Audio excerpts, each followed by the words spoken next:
You are about to listen to a Beyond the Wheel mini pod.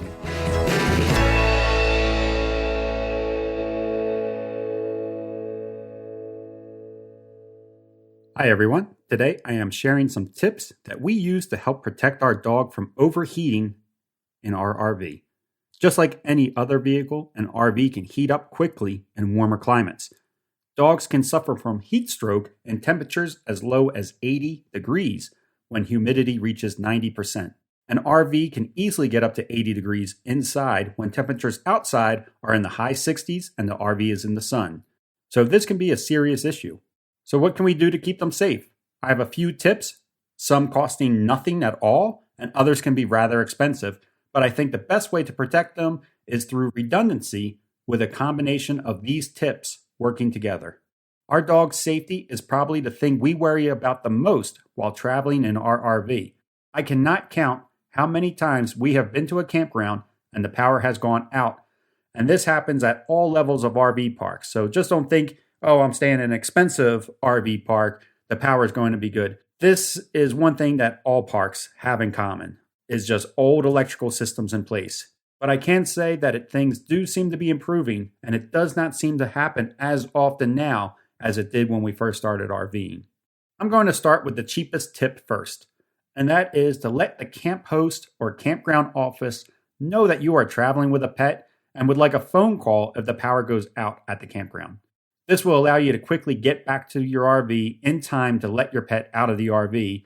You can also request a site in the shade, although in the summer months, these sites typically get taken quickly.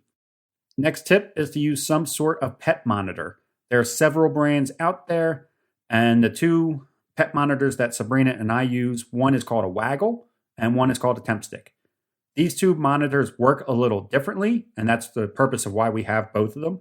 The major difference between these two systems is that Waggle works off its own cellular network, which is provided by Verizon, and Temp Stick needs to be relying on your own hotspot or Wi-Fi, whether that be from a Starlink service or from your own cellular hotspot. Also, between these two systems, I would say that the Waggle does work easier as far as the setup goes, and their interface on their app is a little easier to use as well.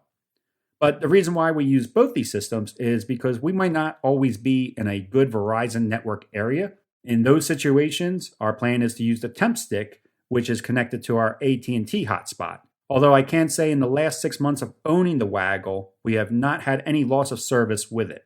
Both monitors can watch for temperature and humidity and will send an alert through push notifications to your phones when temperatures start to rise. The Waggle will take this one step further by also notifying you when it senses a power out in your RV. This is one feature that we personally cannot use, and I'll explain why later. We also have a third way to monitor temperature in our RV, and that is through our Easy Touch thermostat. I can go into the app at any time and not only see what the temperature is inside the RV, but I can also make adjustments to the thermostat to get the AC to kick on sooner if for some reason the weather was acting differently than planned.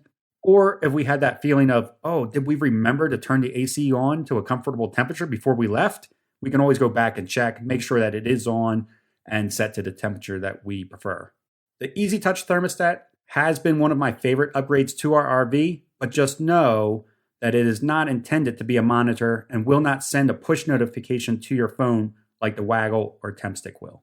A great way to keep temps down in your RV is with window shades. Sabrina and I use what is called a Magna shade. This shade is attached to the outside of the windshield, stopping the sun rays before they even touch your RV's windshield. This style of shade drastically reduces the temperature on your dash as well as lowers the overall temperature in your RV. I have taken a heat sensor and measured our dash temperatures with and without the Magna shade, and temperatures with the shade in place are dropped by about 20 degrees. This is incredibly important to us because the dash is our dog's favorite place to lay and wait for us to return. That being said, Magna shade is not cheap, but my wife and I feel it has been worth every penny. We have had our Magna shade now for over 6 years, and it looks as good today as the day we bought it, showing no signs of wear or tear. Of course, you can always use reflectix in your windows. These also help reduce the heat being transferred into your RV through the windows. I have tried these, and they do work, just not as well as the Magna shade, but they are significantly less expensive. Magna shade When we purchased it was around $500, and this was 6 years ago. Another tip that Sabrina and I use often is we find doggy daycares in the area that we are staying. This is honestly one of my favorite tips. Belle has been to more doggy daycares across the country than I can count. This is a sure way that she is being monitored and cared for while we are away for the day, but it does take some prep work. You will need to find a doggy daycare in an area that you're visiting, contact them, find out if they are taking new guests, get all of your medical requirements up to date for your pup, and submit them to the doggy daycare.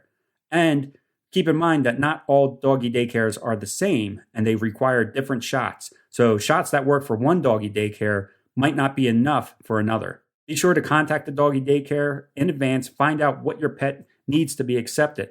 And there's usually a half-day test period for your pet before they're able to attend for full days. So if you're only in an area for a day or two, this tip might actually not even work for you at all.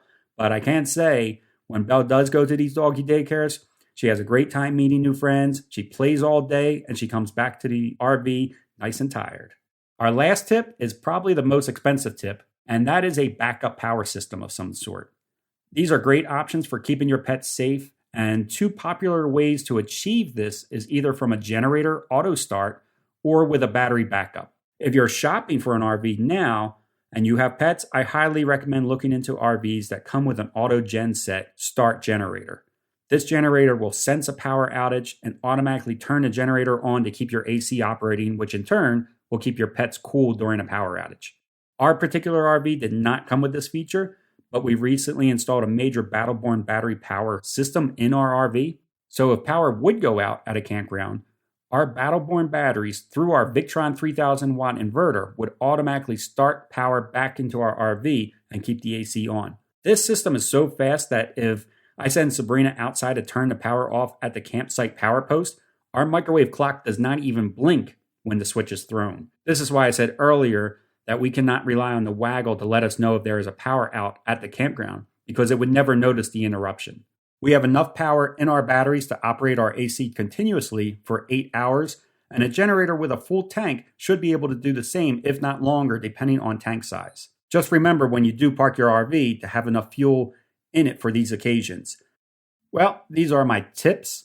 Of course, some obvious tips would be to have plenty of water in the RV for your pet. And if you can bring your pet to where you are sightseeing, bring them along. They love to explore just as much as we do. Just be sure to check with the place you are going to first. Not all areas are dog friendly.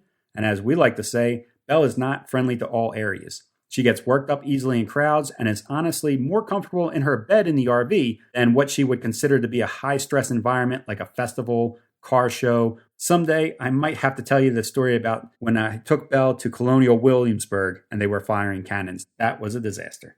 Well, take care all and safe travels.